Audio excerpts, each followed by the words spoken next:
Setelah saya merubah kehidupan jadi supir, alhamdulillah mending lah, nggak terlalu capek banget. Supir bus ini, Pak? Supir bus, seperti gitu.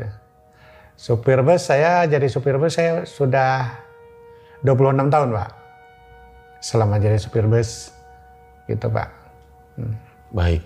Boleh diceritakan mungkin awal kronologi kejadian itu, Pak? Awal kronologis kejadian, saya waktu itu tanggal 6 berangkat hari Sabtu, jam 6 pagi saya berangkat menuju 4 tempat. Cirebon, Hasanuddin, Pekalongan, Guci. Ternyata yang ditempuh duluan kan ke Cirebon dulu tuh, Pak. Di Cirebon. Ini rombongan apa, Pak? Rombongan ziarah pengajian. Ziarah pengajian, Pak. Jadi banyak bapak-bapak, ibu-ibu, anak-anak ya? Banyak bapak-bapak, ibu-ibu, anak-anak juga ada. Satu bus berapa orang? Satu bus sekitar 50, ada yang 59. Kalau kita mungkin ya nggak nyampe lah seperti itu. Gitu.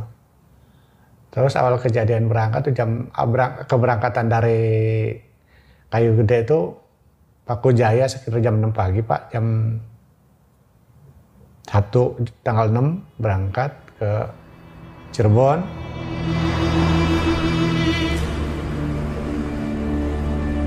Sampai Cirebon jam tengah 12. Tengah 12 selesai ziarah, kita berangkat lagi. Jam 1 siang. Berangkat menuju ke Hasanuddin, Pemalang. Hasanuddin, Pemalang sampai ke sana sekitar jam pas asar. Jam 3-an. Asar jam 3 saya istirahat, terus mereka jarah. Setelah jarah mereka maghrib berangkat juga, langsung berangkat. Mereka menuju harusnya kita dari maghrib tuh sholat dulu, ini langsung berangkat, ya kan? Pas gitu berangkat harusnya menuju ke Pekalongan, tapi yang mereka tuju ke Guci dulu, gitu ke Guci. Ini berapa bus ini? 2? Kita 2 bus, Pak. Ya. Bis 1 sama bis 2. Bis 2. Terus bisnya sama. Itu berarti ziarah itu ke makam-makam ya, Pak? Iya, betul.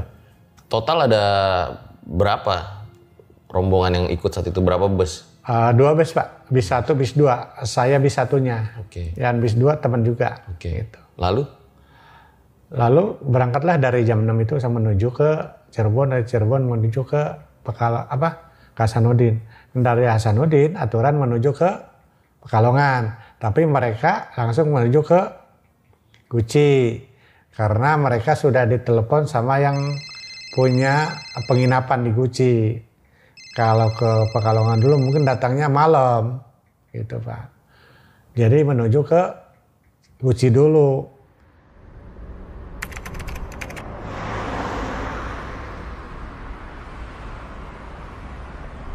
Sampai Guci sekitar jam 9 malam.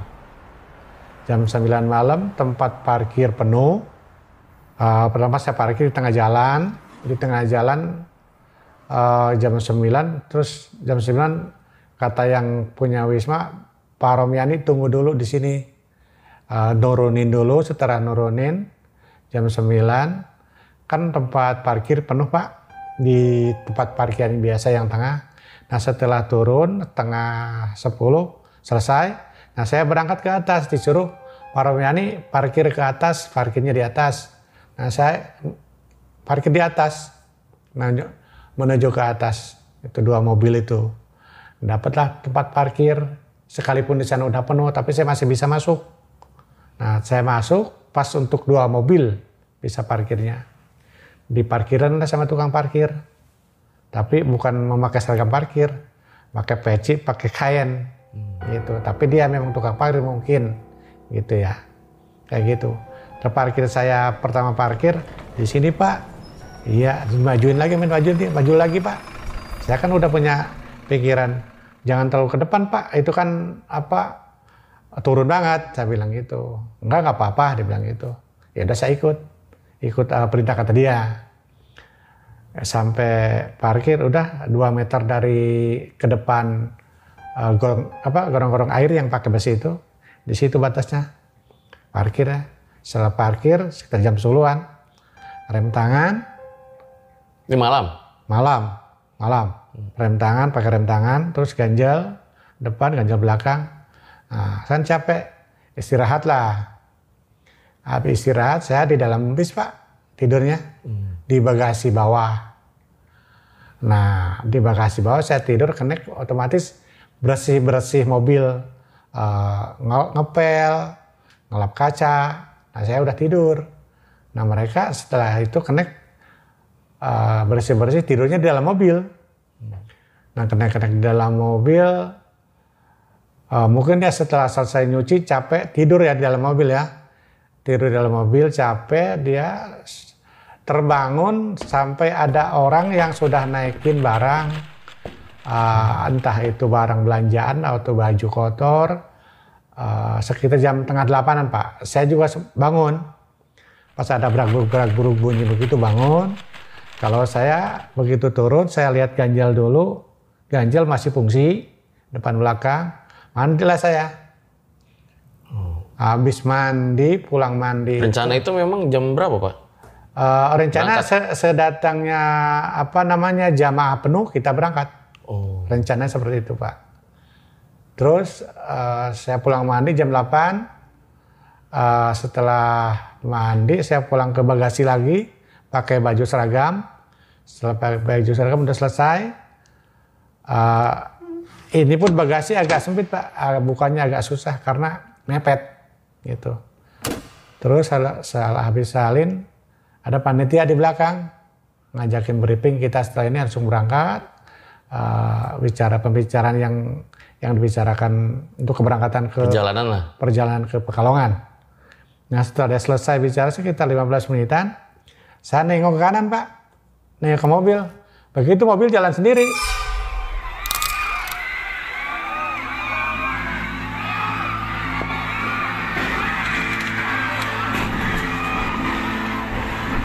Saya bilang, mobil siapa yang bawa? Kok jalan terus? Saya bilang, waduh, Allahu Akbar, pertama mentok tuh, turun ke bawah. Habis mentok lagi. Habis mentok kedua kali, langsung meluncur ke sungai itu, parit itu. Jatuh ke jurang akhirnya? Jatuh ke jurang akhirnya, kayak begitu Pak. Terus kejadian. Itu Bapak lari ngejar itu? Saya nggak lari, di belakang aja karena lari pun nggak mungkin dikejar. Yang lari itu connect saya yang ngejar. Setelah evakuasi saya agak blank pikiran Pak, kayak kosong gitu. Saya harus ngapain, saya gimana. Akhirnya saya putuskan saya harus membantu evakuasi. Nah ikutlah saya evakuasi.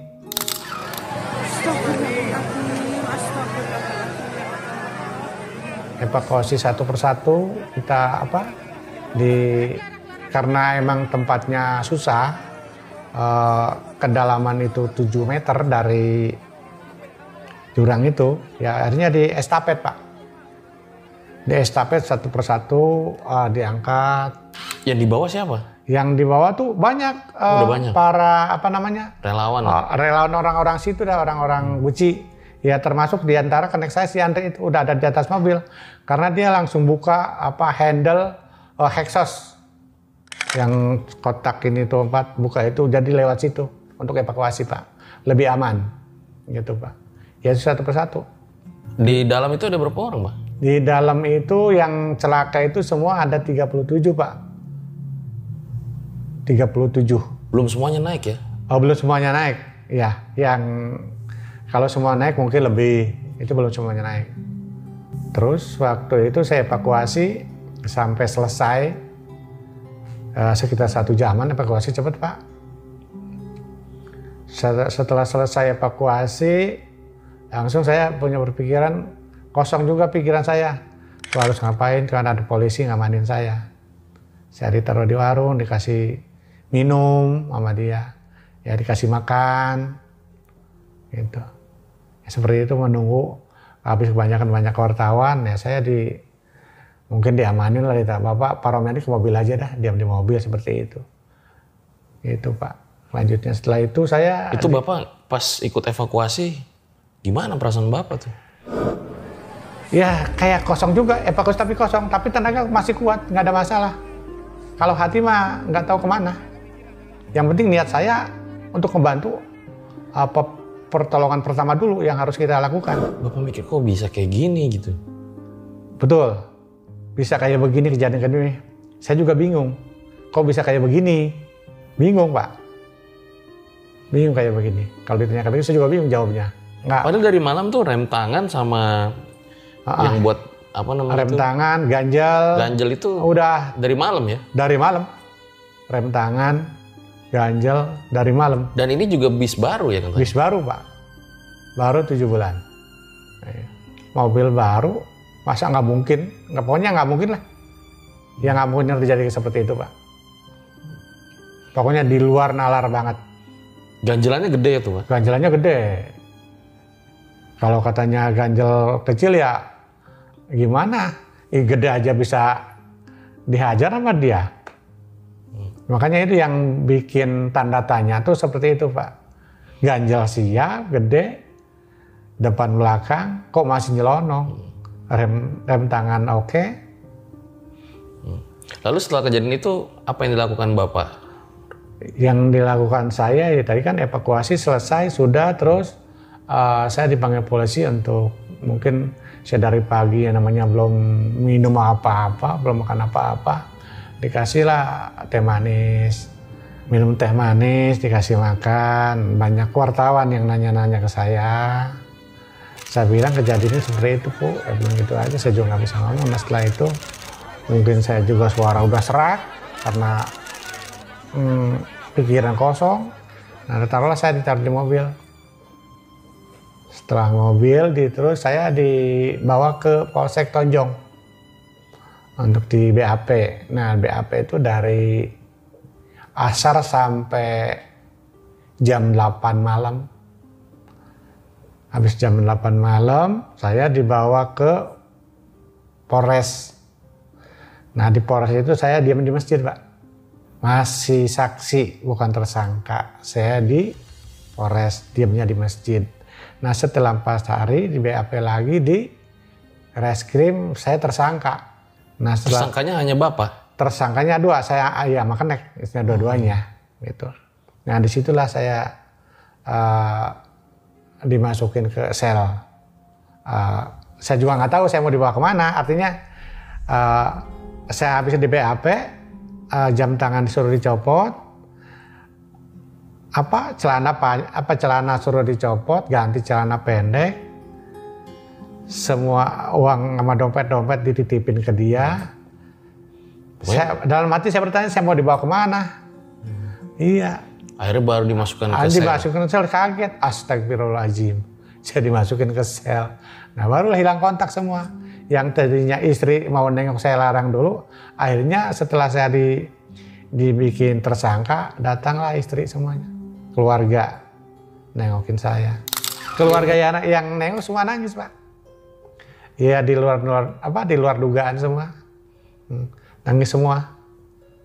Ya karena yang tidak diinginkan terjadi seperti itu yang di luar dugaan. Kalaupun mungkin lagi jalan beda lagi ya Pak, itu kan mobil tanpa pengemudi masalahnya. Jadi saya merasa kurang pas lah saya dijadiin tersangka gitu Pak. Cuman ya udah terjadi mau bilang apa kan gitu. Ya akhirnya kan alhamdulillahnya banyak para netizen untuk membantu saya dan kemudian sampai yang saya tidak tahu di luar sana istri saya kan banyak diwawancara dia saya tidak tahu. Terus dia ngebantu ke para korban saya nggak tahu. Hotman Paris juga saya nggak tahu. Ya tim Hotman Paris membantu ya? Iya, alhamdulillah dibantu sama Hotman Paris Pak. Gitu. Jadi Bapak berapa lama di dalam sel? Di dalam sel saya 10 hari Pak. Di luar 4 hari. Nah di dalam 10 hari jadi 2 minggu hitungannya.